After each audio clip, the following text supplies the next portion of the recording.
본문에 제일 많이 나타나는 단어가 두 개 있습니다. 3절부터 7절까지의 말씀을 보면 고난과 위로라고 하는 단어가 자주 등장을 합니다. 여러분, 신앙의 여정 속에서 우리 성도들이 고난을 피할 수는 없지만, 그러나 우리가 고난에 직면할 때 우리는 동시에 하늘의 위로, 하나님의 위로를 경험할 수 있다. 이것이 오늘 본문의 말씀이죠. 이 편지를 고린도 교회를 향해서 쓰고 있는 바울 사도의 그 자신의 경험이기도 합니다. 바울은 더 나아가서 이 편지를 통해서 고린도 교회가 존재하는 양식, 존재하는 목적, 이유, 거기에 대해서도 가르치고 있습니다. 바로 위로의 공동체가 돼야 된다.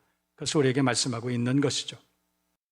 그래서 오늘 저는 모든 위로의 하나님, 하나님의 위로와 교회라고 하는 제목으로 우리가 교회와 위로와의 관계, 하나님의 위로를 함께 묵상해보는 그런 시간을 가지려고 합니다.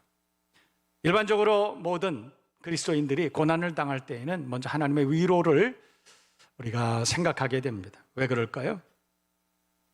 첫 번째로 우리가 하나님의 위로를 생각하는 이유는 하나님만이 우리의 모든 고난과 고통 가운데 위로해 주실 수 있는 분이기 때문에 그렇습니다.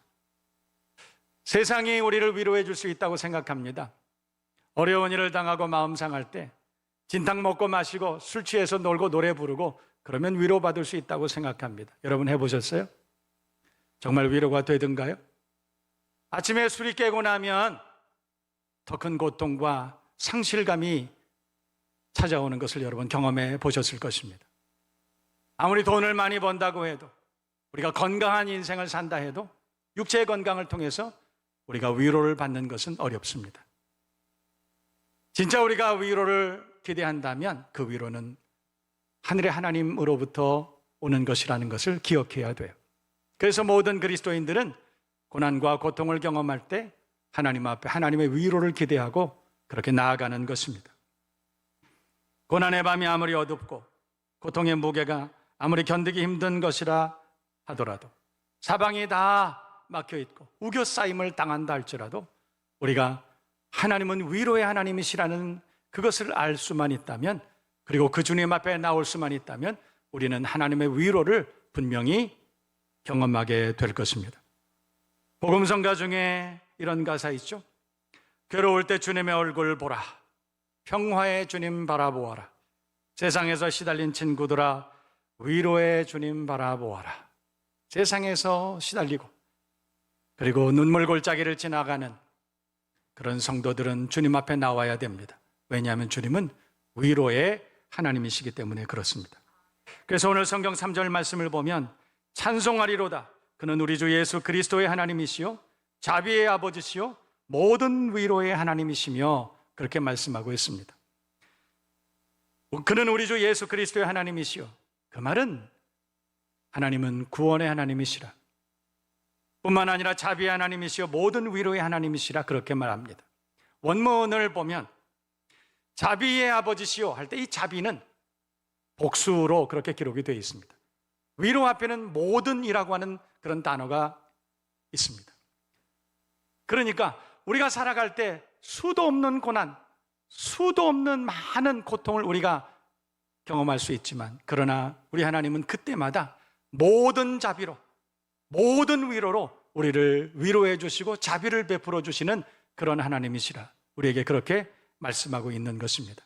어떤 고난의 현장에 있다 할지라도, 어떤 고난을 우리가 당한다 할지라도 우리가 주님 앞에 나오기만 하면 하나님은 우리의 위로의 하나님이 되어주시고, 그리고 우리를 격려해 주시고 새 힘 부어주시고 회복시켜 주시는 위로의 하나님이신 줄로 믿습니다. 어떤 분들은 그렇게 말합니다. 우리에게 찾아온 고난과 고통이 있는데 하나님 왜 막아주시지 않느냐? 그러나 그런 질문은 무익합니다. 아무리 성경을 묵상해도 우리는 그 대답을 쉽게 발견할 수가 없습니다. 그래서 많은 신앙의 선배들은 우리의 삶에 대해서 고난은 신비라고 그렇게 말합니다. 그러나 여러분, 우리 인생 가운데 어떤 고난이 우리에게 닥쳐온다 할지라도 정말로 분명한 사실이 하나 있다는 것이에요.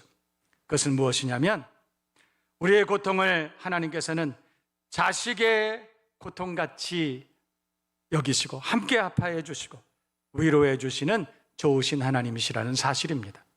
우리의 고통이, 우리의 고난이 아무리 힘들다 할지라도 우리가 분명히 기억해야 될 것은 하나님은 우리를 위로해 주시고 또 격려해 주시는 좋으신 하나님이신 줄로 믿습니다.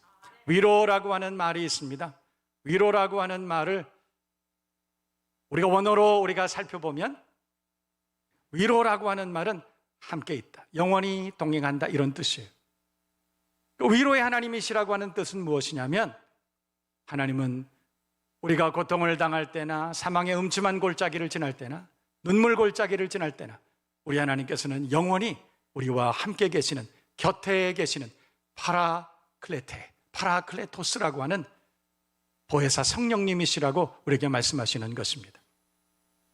위로의 하나님께서는 우리가 고통당할 때 그의 영을 우리에게 보내주셔서 파라클레토스, 영원히 우리와 함께하게 하시는 좋으신 위로의 하나님이신 줄로 믿습니다. 그러므로 우리가 어려운 일을 당할 때에도 주님 앞에 나와 기도할 수만 있다면 우리의 눈물을 닦아주시고 우리를 새롭게 하시고 치유해 주시는 주님의 은혜를 경험하게 될 것입니다. 여러분, 제임스 답슨이라고 하는 분 알고 계시죠? 의사이시면서 가정사역자이신 분입니다.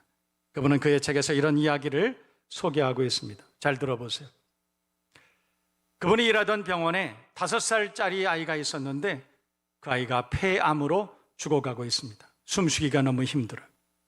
고통스럽죠. 날마다 고열로 힘들어합니다. 그런데 그 아이의 엄마는 늘 병상을 지켰습니다. 그리고 그 아이에게 예수님 이야기를 들려주었습니다. 어느 날 그 엄마가 잠깐 병상을 비웠습니다. 그 사이에 병원의 간호사는 병실에서 소리를 지르고 있는 그 아이의 음성을 들었습니다. 그 아이가 그렇게 소리를 지르는 거예요. 엄마, 종소리가 들려요. 엄마, 종소리가 들려요. 소리를 지는 그 아이에게 달려갔습니다. 엄마가 돌아왔습니다. 병원 복도에서 간호사를 만났습니다. 엄마가 그 간호사에게 아이가 좀 어떠냐 하고 물었습니다. 그때 그 아이는 아이가 좀 환각 증세를 일으키는 것 같습니다. 자꾸 종소리가 난다고 하더군요. 그때 아이의 엄마는 단호한 목소리로 이렇게 말했다고 합니다. 선생님, 절대로 환각이 아니에요. 제가 아이에게 내가 숨쉬기도 힘들고 너무 아프면, 내가 폐암이기 때문에 숨쉬기도 힘들고 너무 아프면 넌 예수님께 도와달라고 기도해야 돼. 그러면 하늘에서 너를 위해 종이 울릴 것이고 예수님께서 마중 나오실 거야. 그리고 그의 엄마는 단숨에 병실로 달려가서 아이를 끌어안고 기도했습니다. 하늘에서 이 아이에게 종소리가 들리는 것에 대하여, 그리고 그 종소리가 들리지 않는 메아리가 될 때까지 엄마는 아이와 이야기를 나누었다고 합니다. 저는 그렇게 생각합니다. 동일하신 주님께서는 지금도 고난당하는 당신들의 자녀들을 위해서, 지금도 숨쉬기도 힘들고 너무 아파하는 그런 자녀들을 위해서, 그 자녀들이 그 주님 앞에 긍휼을 구하고 그 하나님의 위로를 구하면서 기도할 때 그 주님께서는 어김없이 찾아와 주셔서 위로의 종을 울려주시며 다가오시는 위로의 하나님이신 줄로 믿습니다. 주님만이 우리를 위로해 주시는 하나님, 우리가 눈물 골짜기를 지날 때에도 주님께 기도하면 주께서는 위로의 종소리를 울려주시고 우리의 눈물을 닦아주시고 다시 일어나 달려갈 수 있는 힘을 주시는 좋으신 하나님이신 줄로 믿습니다. 두 번째 생각해 봅니다. 그렇다면 하나님께서 환난 중에 있는 우리를 그렇게 위로하시는 이유는 무엇일까? 하나님께서 그리스도인들을, 저와 여러분들을 위로해 주시는 이유는 무엇일까? 오늘 성경 본문을 보면 우리가 먼저 위로받은 은혜를 경험해야 우리도 또 다른 사람을 위로할 수 있기 때문이라고 그렇게 말씀하고 있습니다. 그래서 하나님의 위로를 받는, 하나님의 위로를 경험한 사람들은 또 다른 사람들을 위로해야 되는 위로의 사명을 가진다는 것입니다. 오늘 4절 말씀을 보면 우리의 모든 환난 중에서 우리를 위로하사 모든 환난 중에 있는 자들을 능히 위로하게 하시는 이시로다, 그렇게 말합니다. 그러므로 그리스도인에게 있어서 하나님의 위로는 사명이라는 것입니다. 오늘 본문에서 성도의 삶에 하나님께서 고난을 허용하시는 가장 보편적인 목적이 한 가지 있다.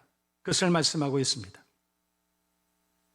성도들이 고난을 당하는 것은 동일한 고난을 당하는 많은 사람들에게 위로의 하나님을 전하라고 하는 사명의 관점에서 그것을 봐야 된다고 그렇게 말씀한 것이에요. 6절 상반절에도 보면 우리가 환난당하는 것도 너희가 위로와 구원을 받게 하려는 것이요, 그렇게 말씀하고 있는 것입니다. 동병상련이라는 것입니다. 얼마 전에 어떤 교수님을 만나서 제가 그런 얘기를 한 적이 있습니다. 학교 걱정을 많이 하세요. 요즘 학생들 공부를 너무 잘 안 한다. 그러면서 하시는 말씀이, 목사님, 세상에 하는 일 중에 공부하는 것이 제일 쉬운데 그런데 학생들이 공부를 안 해요. 그래서 제가 웃으면서 그랬습니다. 교수님에게는 공부하는 일이 가장 쉬운 일일지 모르지만 공부 못하는 아이들에게는 세상에서 제일 어려운 게 공부하는 거예요. 그렇게 웃은 적이 있습니다. 똑같은 아픔을 경험하지 않으면 아픔을 당하는 사람들의 그 아픔을 결코 알 수가 없습니다. 사업을 하다가 파산을 경험해 보신 분들만이 파산의 위기 가운데 계신 분들을 이해할 수 있습니다. 위로해 줄 수 있습니다. 나 자신이 같은 고난을 겪고 나면 동일한 고난을 경험하는 이웃들에게 우리는 더 이상 무관심할 수 없기 때문에 그렇습니다. 자녀에 대한 큰 슬픔을 경험해 보신 분들만이 자녀로 인해 고통받는 분들에게 큰 위로가 될 수 있는 것입니다. 질병의 무기력한 절망을 경험해 보신 분들만이 질병의 고통 가운데 신음한 분들을 위로할 수가 있습니다. 저는 어린 시절부터 어디 몸이 좀 부실했던 것 같습니다. 아픈 데도 많이 있었고 병원에 갈 일도 많았습니다. 저는 그래서 어렸을 때부터 고통이라고 하는 것이, 육체의 고통이라고 하는 것이 얼마나 우리를 힘들게 하는가를 잘 알고 있습니다. 20대에도 저는 주님께서 저를 부르시기 전까지 큰 고통을, 큰 질병을 여러 번 앓은 적이 있습니다. 열이 나고 아픈 것이 얼마나 힘든 것인지 저는 너무나 잘 알고 있습니다. 그래서 저는 성도들이 어디가 아프다라고 하는 말을 들을 때 그 고통이 어떤 고통일까? 사실은 저는 많이 짐작합니다. 그래서 그 아픔을 위해서 기도할 때가 많이 있죠. 하나님께서는 기도를 들어주시고 치료의 은혜도 허락해 주시고 함께 회복의 기쁨도 누리게 해주십니다. 고통을 겪은 사람들이 그 고통을 겪는 사람들을 이해할 수 있습니다. 헨리 나우엔이라고 하는 분이 계십니다. 여러분 잘 알고 계시죠? 그분이 유명한 책 한 권 쓰셨습니다. The Wounded Healer라고 하는 책입니다. 상처 입은 치유자. 상처 입은 사람들만이 상처 입은 사람들의 고통을 이해할 수 있다는 것입니다. 그런데 예수께서는 상처 입은 치유자로 이 땅에 오셔서 십자가에 달려 죽으심으로 모진 고통과 상처를 경험하심으로 상처 입은 모든 인생들을 구원하신 그 사건이라고 성경은 우리에게 가르쳐주고 있습니다. 그리스도인들은 세상을 위로하는 사명을 가진 사람들입니다. 하나님께서는 간혹 우리에게 고통을 허락하십니다. 그러나 그 고통은 같은 고통을 경험하고 있는 많은 사람들을 찾아가서 위로하게 하시라는 사명의 사인이라고 하는 것입니다. 옛날 영국 빅토리아 여왕 시절에 자녀를 기다리다가 반복적으로 유산을 한 신하의 아내가 있었다고 합니다. 그 후에 그녀는 삶의 의욕을 상실하고 죽음까지 생각한다는 소식을 들었습니다. 여왕이 친히 그녀를 방문했습니다. 여왕의 방문 이후에 이 여인은 놀랍게 회복되고 삶의 페이스를 되찾았다. 도대체 여왕에 찾아와서 무슨 일이 있었느냐고 사람들이 물었습니다. 그때 이 여인은 이렇게 대답했다고 합니다. 여왕은 찾아오셔서 제 손을 잡고 꼭 한마디 말씀을 하셨는데 이렇게 말씀하셨습니다. 당신의 마음이 어떤지 내가 압니다. 그 말이 전부였습니다. 그런데 그 순간 저는 여왕 폐하께서 얼마 전에 나처럼 유산한 것을 기억해냈습니다. 그리고 그것이 여왕께서 나 같은 여인까지 찾아온 이유임을 깨달았습니다. 제가 그분의 손을 잡고 있는 순간 이 고난이 나 혼자만의 것이 아닌 것을 알게 되었습니다. 그 순간 이상하게 제 가슴을 죄고 있던 고통이 저에게서 떠나갔답니다. 여러분, 바로 이것이 위로의 능력입니다. 제가 교회 가운데 소그룹 셀 예배를 강조하는 이유가 바로 여기에 있습니다. 소그룹을 통해서 우리의 고난과 눈물을 함께 나누고 우리가 함께 위로하고 기도할 수만 있다면, 그러면 그 소그룹은 하나님의 나라를 경험하는 작은 교회가 될 것입니다. 그곳에서 위로가 있고, 그곳에서 치유가 있고, 그곳에 소망이 있게 될 것입니다. 소그룹을 통해서 하나님의 나라, 하나님의 위로를 경험하고 새 힘을 얻을 수 있는 저와 여러분 모두가 되실 수 있기를 주님의 이름으로 축복합니다. 위로라고 하는 말을 영어로 두 가지의 의미가 합성되어 있는 것을 우리가 발견합니다. 위로는 come이라고 하는 함께와, 그리고 fort라고 하는 돋운다, 힘을 돋운다라고 하는 두 가지의 단어가 함께 합성돼서 위로라는 단어를 만들었다고 합니다. 무슨 뜻일까요? 위로는 함께하면서 힘을 돋워주는 것, 이것이 위로인 것입니다. 우리가 소그룹 작은 공동체에 함께 모여서 한 사람 한 사람의 그 아픔과 고통을 함께하면서 힘을 돋워주는 것, 그것이 위로가 아닐까요? 작은 공동체를 통해서 그 하나님의 위로를 경험할 수 있는, 컴포트의 그 위로를 경험할 수 있는 우리들 모든 교회가 되시기를 주님의 이름으로 축복합니다. 마지막으로 하나님께서 이 땅에 교회를 세우신 이유에 대해서 오늘 본문은 그렇게 말씀하고 있습니다. 교회는 하나님의 위로로 세상을 위로하는 위로 공동체가 되어야 한다, 우리에게 그렇게 말씀하고 있습니다. 3절부터 7절까지의 말씀을 우리가 가만히 잘 묵상해 보면 가장 많이 등장하는 단어가 고난일까요? 아니면 가장 많이 등장하는 단어가 위로라는 단어일까요? 여러분 가만히 잘 읽어보세요. 가만히 읽어보면 3절부터 7절까지의 말씀 가운데 우리라고 하는 단어와 너희라고 하는 단어가 가장 많이 등장하는 것을 여러분 발견하게 될 것입니다. 얼핏 보면 이후에 8절과 9절 말씀에 바울은 자신이 경험했던 고난에 대해서 설명하고 있습니다. 힘에 겹도록 심한 고난을 당하여 살 소망까지 끊어지고 사형 선고를 받은 줄 알았다. 바울은 큰 고난을 당한 사람입니다. 그런데 여러분, 고린도후서 1장 고린도 교회를 편지하는 바울이 자신의 고난에 대해서 말씀하려고 했던 것일까요? 그렇지 않습니다. 오늘 성경 본문을 가만히 읽어보면 바울은 자신의 고난이 아니라 우리의 고난, 너희의 고난에 대해서, 우리의 위로, 너희의 위로에 대해서 말씀하려고 오늘 성경 본문에 고린도 교회에 편지했다는 것입니다. 6절의 고백처럼 우리의 환난이 너희의 위로가 되고 너희 구원이 되고 우리의 위로가 또한 너희의 위로가 되므로 우리가 함께 고난을 견딜 수 있게 됐다, 그것을 말씀하고 있는 것입니다. 오늘 우리가 사는 시대는 극단적인 이기주의, 개인주의가 팽배한 시대를 우리가 살아가고 있습니다. 특별히 지난 2, 3년 동안에 우리는 큰 고통을 경험했습니다. 코로나19로 인해서 거리 두기가 시행되고 모임을 제한하고 우리가 모일 수 없고 우리가 서로 위로할 수 없는 그런 시간들을 우리는 보냈습니다. 현대인들은 교회 생활을 해도 소속감 없이 주일 예배 중심으로만 신앙생활을 하는 그런 경향이 있습니다. 그런데 이런 분들이 제일 당황하는 때가 언제일까요? 고난이 찾아올 때입니다. 어쩔 줄 모릅니다. 어려운 일을 만났을 때, 특별히 초상이 나고 질병과 사고를 만났을 때, 마음에 의지할 데가 없을 때, 비로소 공동체를 떠난 소외와 고독을 확인해야 하기 때문에 그렇습니다. 그러나 반대로 이런 인생의 고난에서 당당하고 여유 있게 승리하고 극복하는 분들이 있습니다. 어떤 분들일까요? 대부분 교회 공동체에 깊이 헌신하고 나눔의 지체로 살아가는 그런 성도들입니다. 이것이 바로 우리 교회가 소그룹을, 셀 모임을 강조하는 이유입니다. 셀과 자치회에 소속하셔서 서로 위로하고 격려해주고 소망을 가지고 새 힘을 얻을 수 있는 저와 여러분 모든 교회가 되시기를 주님의 이름으로 축복합니다.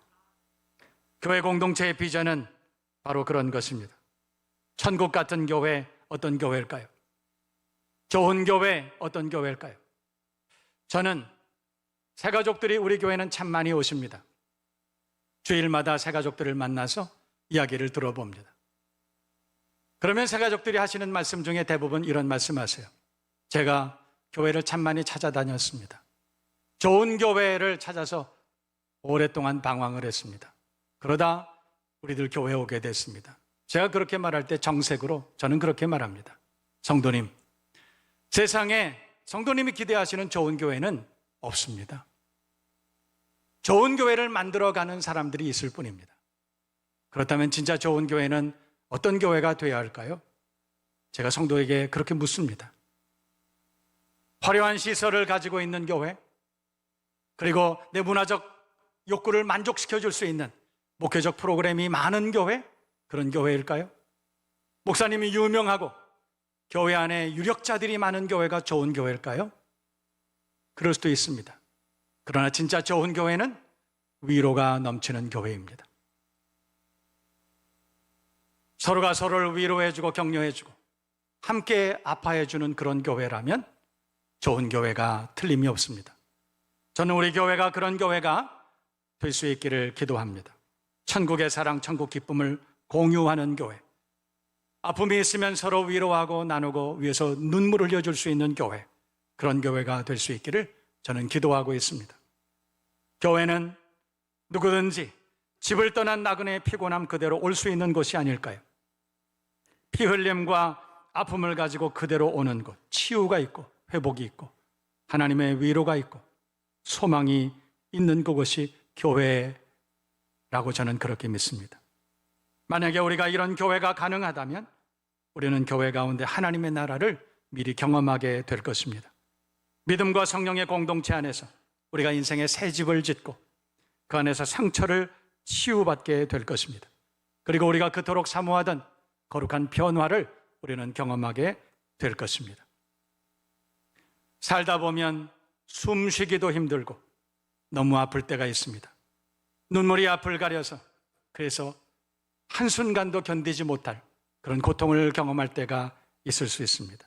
그러나 여러분, 그때마다 우리가 주님 앞에 나오면 하늘의 하나님은 하나님의 위로로 우리를 격려해 주시고 상처를 싸매 주시고 일어나게 해 주시고 다시 달려갈 수 있는 새 힘을 우리에게 부어 주실 것입니다. 그것이 하나님의 교회, 천국 같은 공동체인 것입니다. 그런 교회가 되시기를 주님의 이름으로 축원합니다.